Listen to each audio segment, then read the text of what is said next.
Are you always you? Let me try that again. Are you always the same you, no matter who you're with? It's tempting sometimes to wear two different faces in two different places. You're polite to your teacher, but you snap at your mom. Or you answer every question in small group, but you don't speak up when a kid at school is being bullied. Or you're always careful with screen time at home, but at a friend's house, you visit websites your parents haven't okayed. You tell yourself you're not lying. Not really, not with your mouth, but your actions say that you're two different people. Instead, you can choose to be truthful in all you say and do. Treat everyone with respect, not just the people who can help you. Choose to always obey your parents, even if they're not around. And if you love building epic Lego creations at home, don't pretend at school you don't like Legos because it might not be cool. When you choose to be the you that God made you to be, no matter where you are, others can see God at work in you. That's why integrity is an amazing way to worship God with your life. Because worship is about more than just singing loud. It's all about living loud.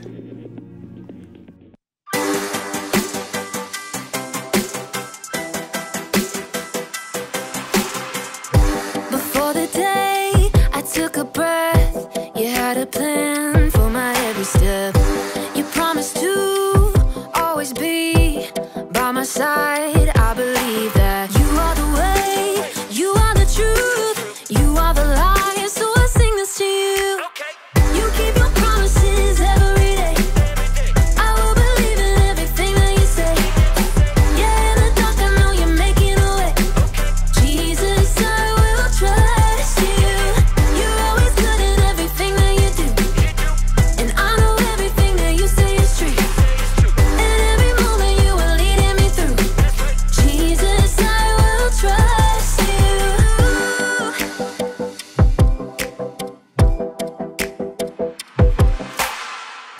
I wanna be honest and true and do what's right the way you do. You're teaching me to take a stand and live for you, 'cause I believe that you are the way, you are the truth, you are the light, so I sing this to you. You keep your promises every day. I will believe in everything that you say. Yeah, in the dark I know you're making a way. Jesus, I will trust you. You're always good in everything that you do, and I know everything that you say is true. And every moment you are leading me through. Jesus, I will trust you.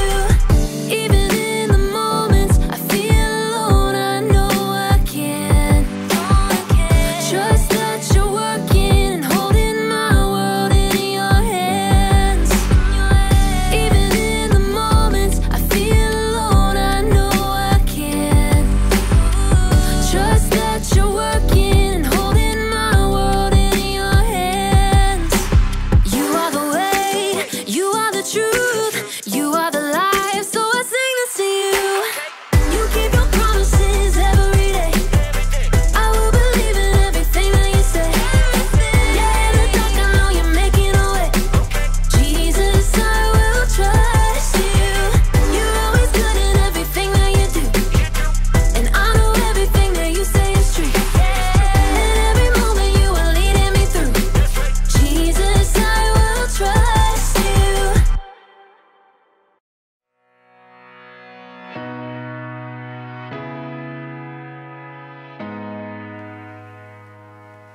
Oh, hey. Hello, planet Earth! It's me, Graham, professional astronaut, broadcasting live from outer space.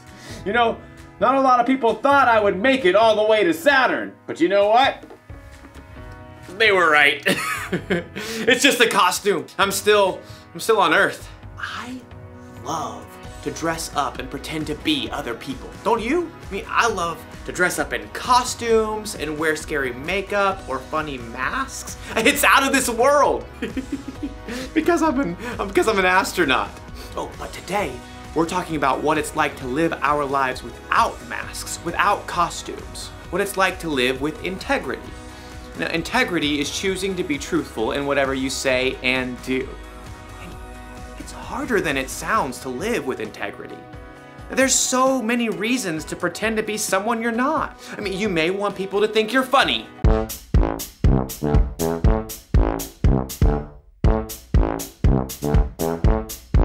You may want your teachers to think that you're smart. E equals MC squared. The capital of Mongolia is Ulaanbaatar. A woodchuck can chuck 32 cords of wood. And you probably want your friends to think that you're cool. Cool kids still dress like this, right? See what I mean? It isn't always easy to just be true to who you are. In today's story, we'll learn about some guys who were under a lot of pressure to be like everybody else. We'll find out if they were able to stay true to who God made them to be. I'll be back in a minute. Instead of a minute, it's a moonit. Because I'm in space. Maybe I should dress up as the clown again. The Bible. It's 66 books of history, stories, letters, and poetry that fit together to form God's one big story. The epic adventure of how He created us and loves us so much that He made a way to rescue us. As we travel through the Bible, from Genesis to Revelation, we discover people who met God and found their lives changed forever. Now, for an amazing story, inspired by the book of Daniel. Chapter 1. Daniel was only a very young man when King Nebuchadnezzar of Babylon conquered the land of Judah. Nebuchadnezzar made sure that God's people wouldn't rebel by taking Daniel and other young men from royal families in Judah and marching them back to Babylon with him. Will we ever see our home again? Daniel's friends were just as scared and confused as he was. Where will we live? What will he do to us? I sure hope the food is decent. Daniel tried to reassure them as the imposing city gates rose ahead. God will be with us, whatever happens. The king chose the brightest and best young men from Judah and ordered that they receive special training. After 3 years, you will get to be very important and serve me. The chief official Ashpenaz took charge of Daniel and his friends. Tut-tut. Those wishy-washy Hebrew names just won't do. You need new ones. New what? Names. Let's see. Daniel, we'll call you Belteshazzar. And you three will be Shadrach, Meshach, and Abednego. Are those names, or is he just sneezing? You'll learn our language, of course. And all the Babylonian writings? Daniel's heart sank as he realized what was happening. The king wanted Daniel and his friends to forget they were God's people. He wanted them to become Babylonians. But Abednego was worried about something else. Hey, I'm about to starve. Any way we can get a bite to eat? Right this way. Ashpenaz led Daniel and his friends to a big table set with mouth-watering foods. Steak. Or those Babylonian buffalo bites. The cake's got at least 9 layers. Only the best, straight from the king's table. Oh, the food smelled delicious. But Daniel pulled his friends aside. Guys, if this food is from the king's table, that means it's been offered to false gods first. Uh-oh, not good. Our new names and training are one thing, but if we eat this food, it's like we're saying we're okay with false gods. But we gotta eat something, man. We can ask for different food, simple stuff that hasn't been offered to the false gods. But that chocolate cake! Abednego? Okay. Daniel and his friends turned back to Ashpenaz. They tried to ignore the delicious smells wafting from the table.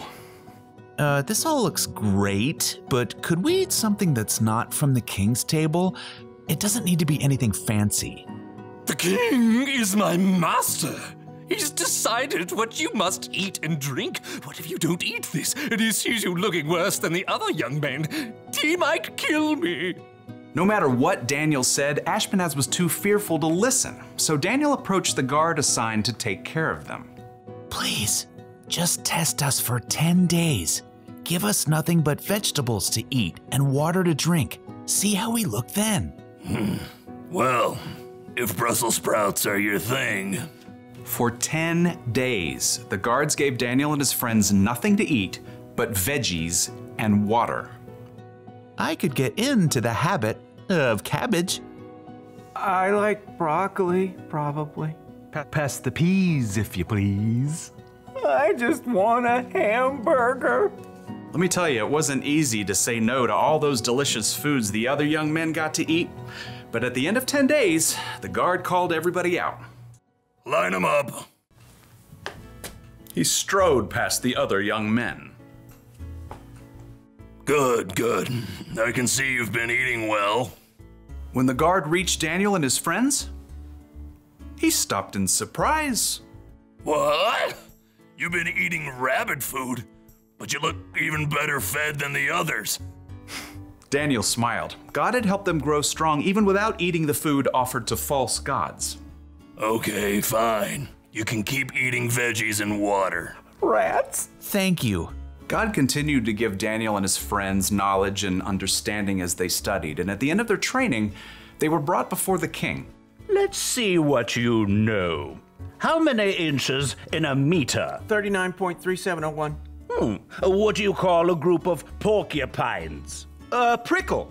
If it takes 8 men 10 hours to build a wall, how long would it take 4 men? No time at all, because the wall's already built. How are you all so smart? The one true God gives us wisdom. Well, we'll see about that. Anyhow, you're 10 times smarter than my other advisors. You get to be very important and serve me. Daniel and his friends eventually became the king's most trusted advisors, and even though they served the king of Babylon, they never stopped standing strong for the one true God in everything they said and did.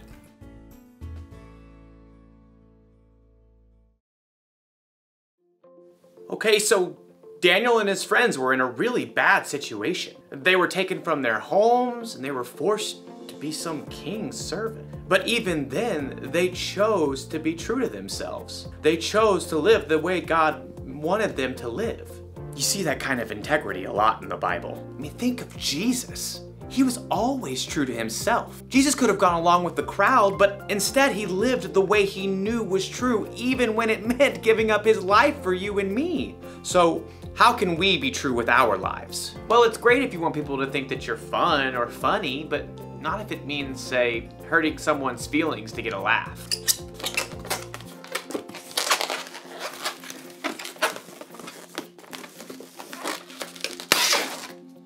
I have no idea how to make balloon animals. And being cool is cool, you know? But if you have to pretend to be something that you're not so people think that you're cool, that's not cool. Cool? What's another word for cool? So here's the one thing to remember today. Be truthful with your whole life. You can choose to be who God made you to be. I mean, to be honest and true in what you say and in what you do. Like I said before, it isn't always easy, so ask God for help. That's one small step for you and one giant leap for integrity.